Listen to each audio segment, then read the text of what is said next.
news brought to you by the Đà Nẵng Radio and Television. My name is Doreen, and today's news will feature the following headlines. Prime Minister chairs meeting on COVID-19 prevention and control.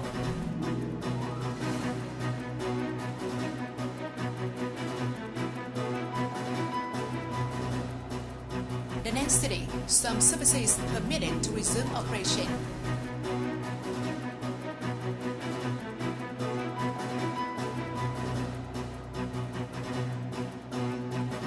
COVID-19 shows signs of deceleration in Europe and United States.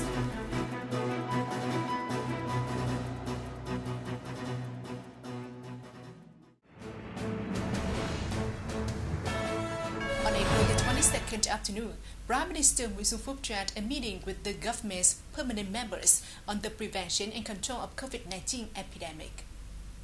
The Prime Minister basically agreed with the proposal of the National Steering Committee for COVID-19 Prevention and Control to loosen containment measures.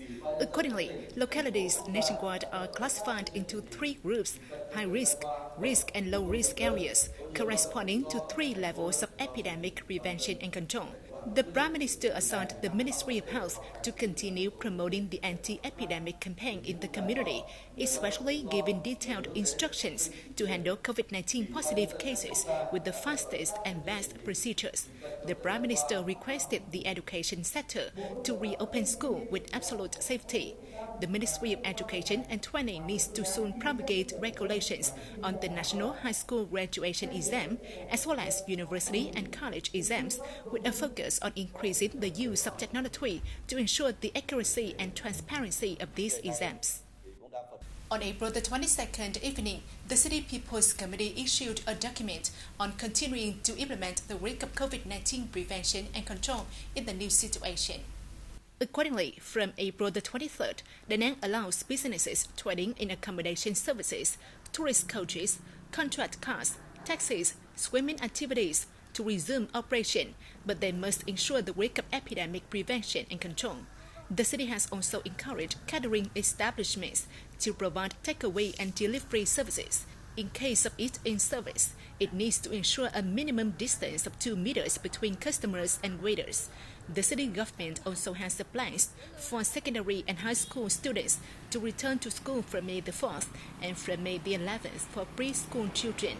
Meanwhile, operation of recreational places, tourist areas, public transport means, discos, bars, pubs, cinemas, massage facilities continues to be suspended.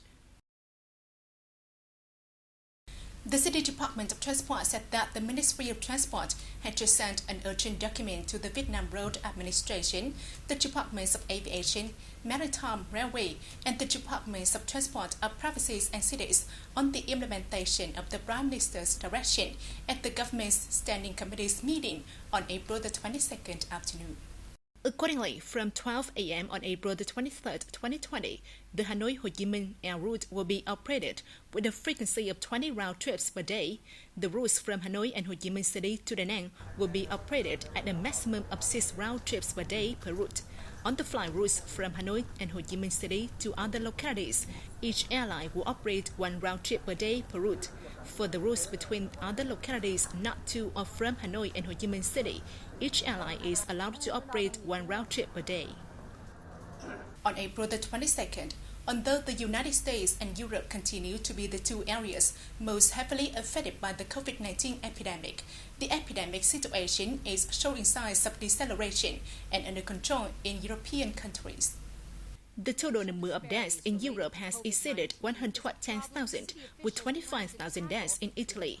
However, Italy, the United Kingdom and Germany all recorded a decrease in the number of new deaths over the previous day. Meanwhile, the number of new deaths in Spain and France increased insignificantly, maintaining at more than 400 and 500 deaths, respectively.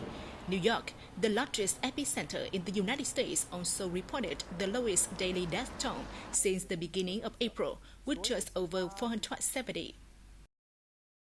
Vietnam has well controlled the spread of COVID-19 epidemic thanks to mobilizing people's resources in monitoring of isolation and receiving the public consensus. This is a new comment made by an expert of the Center for Strategic and International Studies, or CSIS. Amy C. Wright, Director of CSIS Southeast Asia Program, said that Vietnam has relied on mobilizing its society and on massive social closures and extensive surveillance of citizens. Vietnam's aggressive monitoring and surveillance of citizens has been supported by government's large network of informants, which has helped to identify and quarantine those suspected of infection and those who have been in contact with them. The article affirmed that this activity is highly effective and has received the support and consensus of the majority of Vietnamese people. The COVID-19 test kit of Vietnam, which was assigned by the Ministry of Science and Technology to the Military Medical University and the Việt Corporation to jointly develop recently, has been certified as meeting the European standards by the UK's Department of Health and Social Care. Currently, the only method in the world that has been recognized by the WHO as the gold standard for detecting SARS-CoV-2 virus is real-time RT-PCR. The made in Vietnam COVID-19 test kit is also used with this method. Sensitivity criteria, 100% specificity, 100% accuracy, and repeatability in the standard laboratory for this test kit show that the criteria are equivalent to the biological products guided by the US CDC and WHO. The latest information from the report submitted by 63 provinces and cities nationwide to the Vietnam National Administration of Tourism shows that as of April the 22nd, a total of 383 foreign tourists stuck in Vietnam have decided to return home.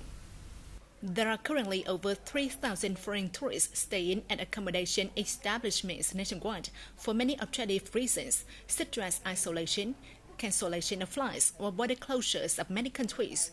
Thus, the number of foreign tourists who want to return home only accounts for 10%.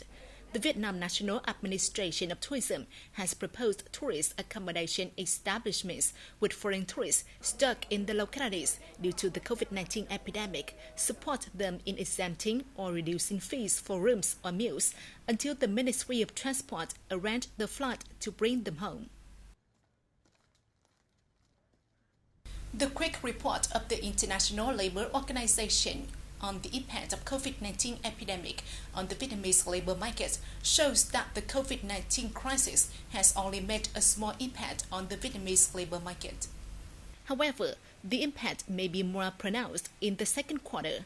By the end of the second quarter, the crisis from the pandemic could affect the livelihoods of 4.6 to 10.3 million workers due to the reduced working hours, reduced wages, or even job loss.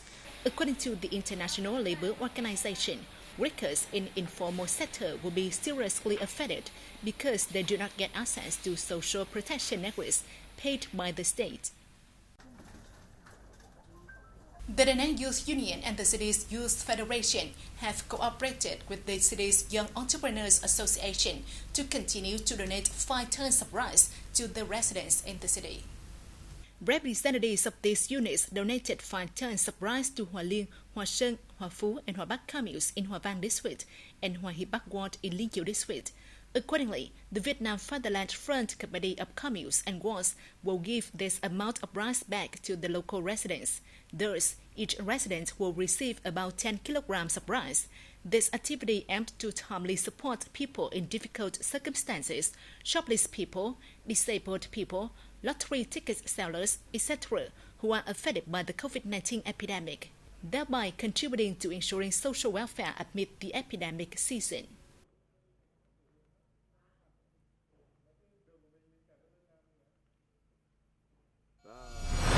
According to the General Statistics Office under the Ministry of Planning and Investment, the intermediate cost currently accounts for a large proportion, from 70 to 90% in pork prices.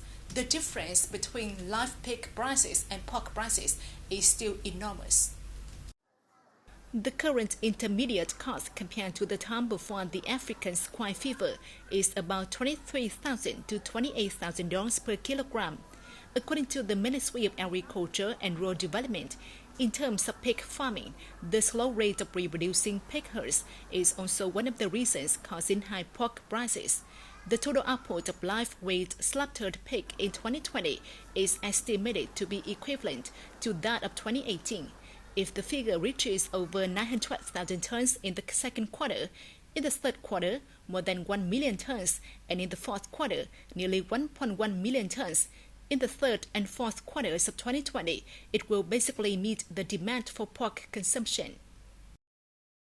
According to the draft project on developing a modern agricultural supply center system of Vietnam in the period of 2020-2030 with an orientation to 2045, the country will develop modern agricultural supply centers in provinces and big cities, centers for collecting agricultural and fishery products at key production areas, border agricultural product supply centers in provinces with important border gates and communal food safety markets. In the pilot period of 2020-2025, the draft project aims to complete the framework policies and mechanisms to support and attract businesses investing in the Vietnamese modern agricultural supply system under the form of public-private partnerships or PPP. The main solutions of the project are to synchronously develop infrastructure and logistics systems, enhance the application of Technology 4.0 in building a digital agricultural supply network, develop human resources, and effectively adopt solutions to mobilizing capital sources. And now let's take a look at our updated weather forecasts.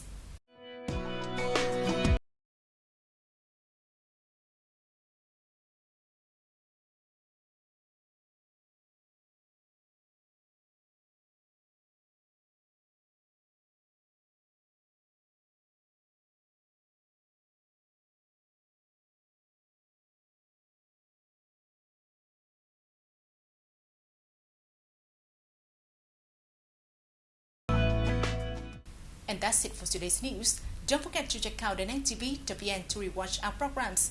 Thank you for watching and goodbye for now.